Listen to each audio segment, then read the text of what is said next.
So it's still dark, obviously. It's just after 5, and we're off for our first Footpeg Diaries adventure. It's a crisp morning. It is, yeah. The vapor rising. It's going to be interesting to see what the city gives us when we leave it behind. Can't wait to see what's gonna happen. Yeah. Yeah. Worried about the slicks, seeing as we're going into gravel country, but hey, I'll pick you up. Thank you. My pleasure. Let's see where the road takes us, shall we?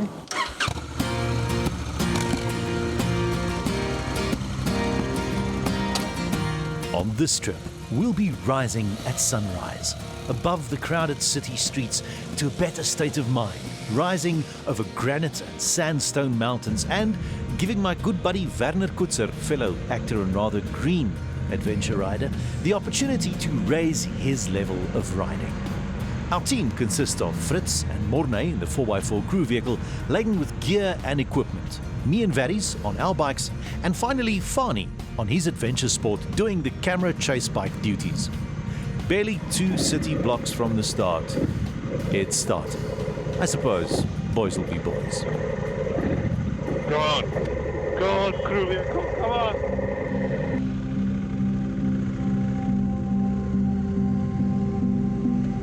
Our early morning route took us from the trendy business and entertainment districts with their well-crafted veneer of opulence into the waking Saturday morning city centre of Old Pretoria.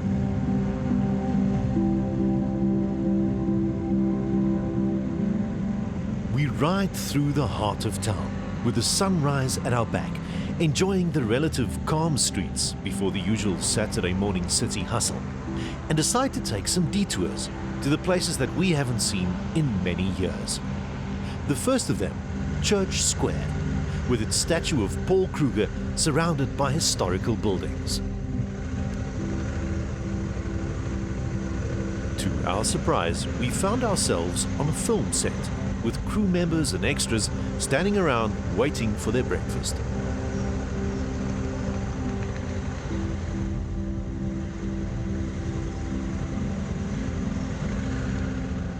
We decide to head up Mankieskop, rising over the city towards the Union Buildings, the presidential seat of power in Old Pretoria. The viewpoint overlooking the city, right at the top of the gardens adorning the Sir Herbert Baker designed sandstone building, never disappoints at sunrise.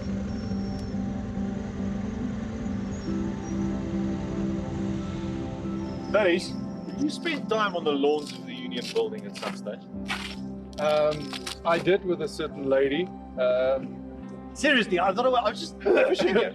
The thing is, if you're from Pretoria, you know the Union Buildings, and this is a beautiful place. It's Yes. got the lights. You just have to get your timing right. Yes, there's this old story in Pretoria. Every time a maiden loses her virginity, the horse goes. You can actually hear the hoof. And every time the Blue Bulls play rugby at the at Loftus Versfeld, you see. Now, I mean, at the back, those lights there. After that game, and all the farmers and local people in the areas 2-3 hours around Pretoria come to watch rugby. And they spend the night here, causing cuck in Pretoria. And you can hear this horse every now and then going every time a maiden loses her virginity. And they say sometimes when after a game like that, it sounds like there's a horse race at the Union Buildings. So yeah, it's And then on Sunday nights, Voortrekkerweg is just down the road. oh, that and then we side. dice. And Oh, then we- dice. Can we go to Footpeg? We can, but we're not going to But find I want anyone. to drag you from light to light. Okay, we can. That's not a Sunday. It's not a Sunday. I mean, it's traffic, but we'll dodge it. Yeah. We'll have a dice. Okay, sounds good. Let's do that. And that used to be our Sunday evenings. Going there, cash bar, grab Serious? an ice cream, and watch some racing. Well, illegal racing, but racing nonetheless. We have to do some dicing, and then we'll see if we can grab an ice cream. Oh, yes, it's early for sugar.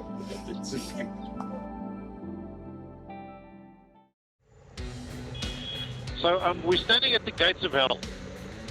because the road in front of us is the racing capital of the capital. Yeah, but you see the guys that originally started the racing actually realized, listen, there's a hospital close by, so if we crash, we're all good. And trust me, there's been a couple of collisions. Yes. The thing is, there's just one bend in the road, and this is the one we're doing now. And then it's rather straight and downhill. So even if you have a 1400 Nissan Bucky, look at that. This is, yeah, I can feel the reds coming. So you see the second robot? Yeah. That's where they start, and then they go down. Okay, but then we have to start the second light as well. This is all legal, It's all legal. We are not going to go above the speed limit. Okay, so come to the left here. There's an open lane. But it's green. We hit it. Come. Next to me. You ready? Illegal racing. And go. I'll give you a head start. Okay.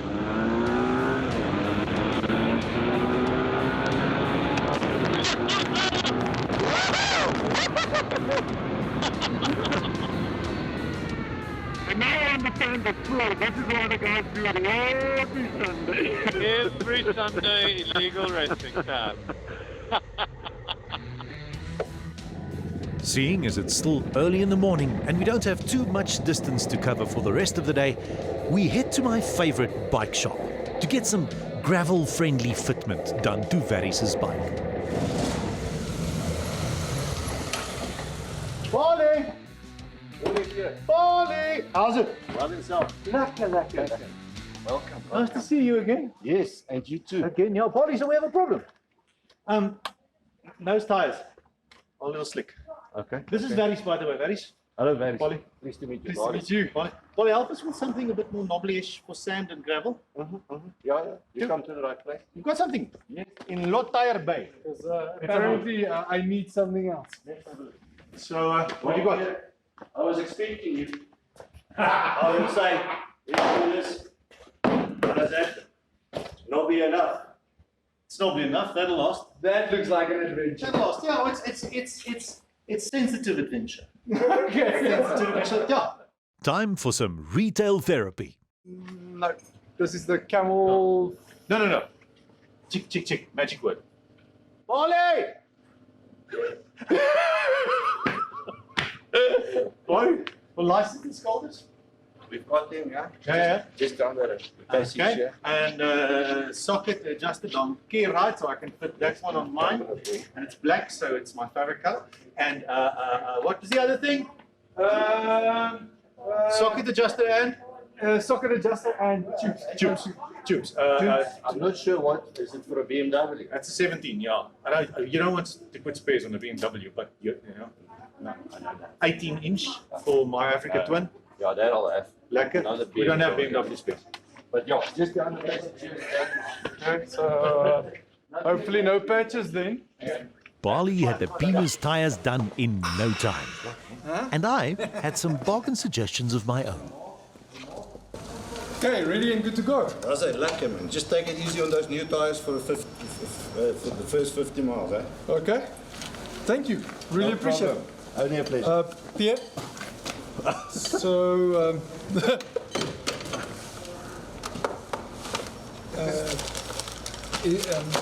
do we truly need? Right, lock and load. Okay. Time to get out of Dodge. I wanted to take Varys on some of the regular adventure bike routes close to the city. He needed to cut his teeth on some dusty gravel.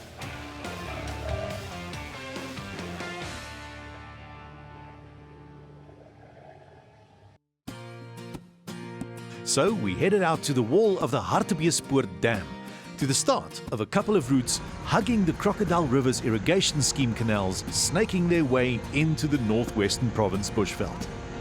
It seems like a rather pretty dammed wall, with its triumphal arch built over the center. You'd think it was built to immortalize some great human feat. Well, you'd be wrong. It was purely erected to provide structural mass to the wall's water-retaining strength. You see, in Africa, simple practicality has been trumping lofty ideals since way back when. And evidently it still does, as seen by this traffic police officer supposedly enforcing the no-stop area on the dam wall. So Varys, this is part of the Crocodile River irrigation system. The water coming down there is from the sluices that are open now, some of them because we had nice rain. But there's also a canal running parallel to the Crocodile River, and that runs all the way down into the irrigation system to the farms. And that is what we're going to follow now, seeing as you have proper tires. So that's the reason for changing tires, okay? In the process, it's an average ride. It's not too difficult. It's an average adventure bike. But you do know I'm still new to the adventure riding situation. No problem. We'll fix that today. And then we're going to head all the way into the bushveld. We eventually end up nice, wide, sandy, open roads. Sounds lovely. Well, Well, fun. I'm ready and prepared. Let's go for it. Okay, cool.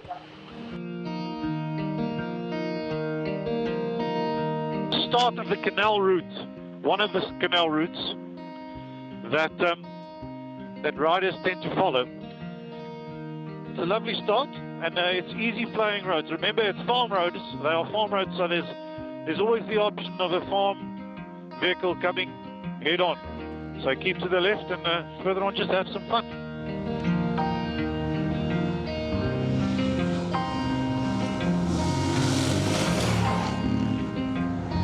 The canal roads have become regular breakout routes for all those nearby city-dwelling adventure riders.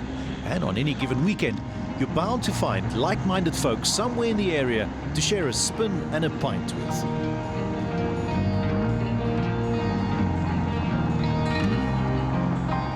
So, Vase, how's those tires? Let's be honest with you. I've been on a gravel road with the slicks that I had on, and this feels amazing. It's quite a difference. It's not a true gravel tire, it's a 50-50, but the effect is okay. It's amazing, like the amount of grip that I have, and just the general feeling. You feel more comfortable on the gravel roads. Like it was built for exactly this. You see, just a little change like that will pep up any kind of adventure bike. Just put on the right rubber. Lessons take you on paths in your life. There's a little track that lessons take you on, well, almost like the canals we rode. Yeah. And you're bound to those lessons. Like we were basically bound to the canals at that stage, Absolutely. following canals all the way. But there's a quiet certainty. There's almost a sureness that what you're doing, where you're going, where you're climbing to, that's the way to go. Look, people have different ways of meditation, and just being on the road, that was that pure sense of meditation, as being in one with yourself and with your thoughts, and everything just sort of culminates, and you just, that sense of being, that is the magic of riding, and that's what I experienced today. We decide to stop at one of the local shops for something cold. And seeing as we're the only customers, the shop assistant directs us to the shady VIP parking spots on the stoep. So, cool drink and a beer takeaway. Cool drink and beer takeaway. Sounds good to me. Peter, I love this place, but how did you actually come to this place? You love this place. Oh, It's in the middle of the thorn bush in the northwest at the Kuka shop. Yeah, I'm glad you love it. It's a lot of effort went into planning this. so please do share. How did you come by this A place? buddy of mine just said, by the way, when we do the Volt, and the Volt is like a dirt bike heaven, big space of open ground that guys in plastic bikes, off-road bikes do their thing.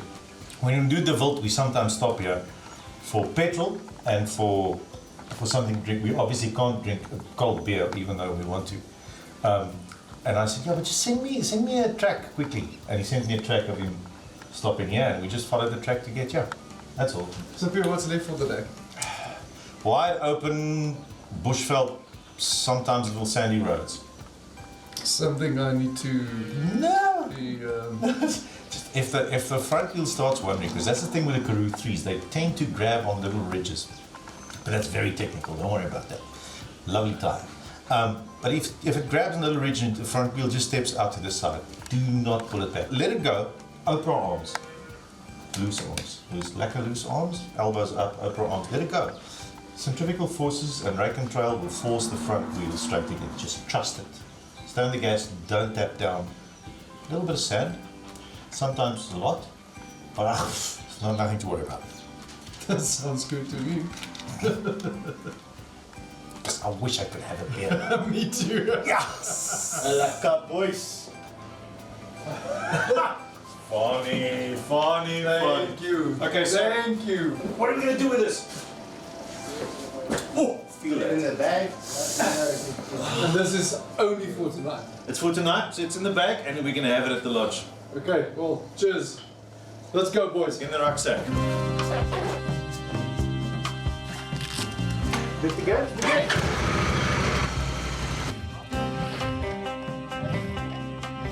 I must say, that was quite an interesting experience. And the thing is, this is our back door. It's like driving out of the city. Not far from where we stay No. every single day. And to be able to come out here and just experience this, it is phenomenal. And most people go, you need to go overseas to experience something. It's here. It's All of it's here. absolutely right there.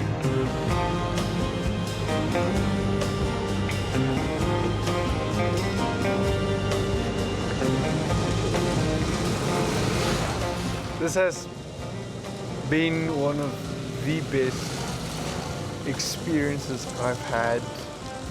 Can't be, it's impossible. I know, I'm being dead honest with you. Being on the road, you actually feel alive. Because you in touch with nature, the elements, it's you and your motorcycle. I get that, yeah. Obviously, you guys being there, but I get that. just that feeling of you're on that limit. Anything can happen at any given moment. Does that make you appreciate life more? I mean, if you know something can happen now. Absolutely, absolutely. The thing is, driving in a car, like, how often do you find yourself driving and your mind just sort of Wanders. and you Wanders think off. about what I Wanders need off. to do when I get home, whatever. Wanders off. When you're actually on a motorcycle, there's not a split second that your focus can go anywhere else but You're there, you're what captured you're in doing. that moment. The amount of time I now actually spend in the saddle riding and like different terrains, definitely like, there's a Best lot more place. confidence. So in all honesty, I can't wait for tomorrow because I already feel like I've got more control over the motorcycle, even though anything can happen at any Tomorrow's given going to time. be a big one. It's gonna be...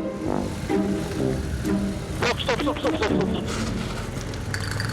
Oh, stop. Okay.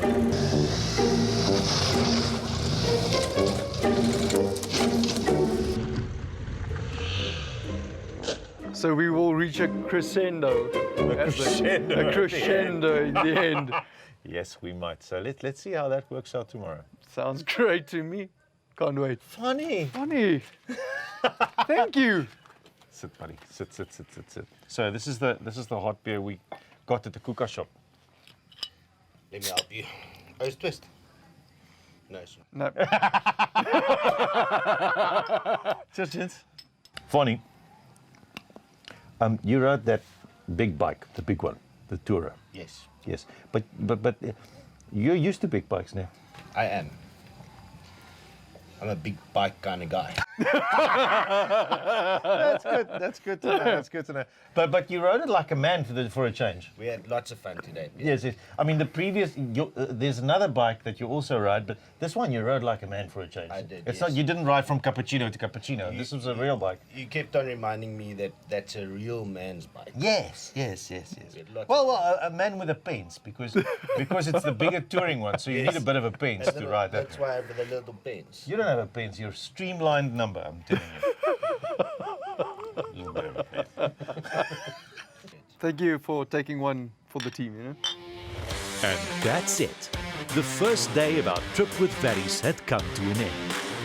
Hit the subscribe button and turn on your notifications for a heads up of the next installment of this ride, covering our rise up Jericho Rock, the pass climbing the nearby Magalies Mountains, and some extra bonus features. Thanks for joining us. See you again on the next episode of Footpeg Diaries.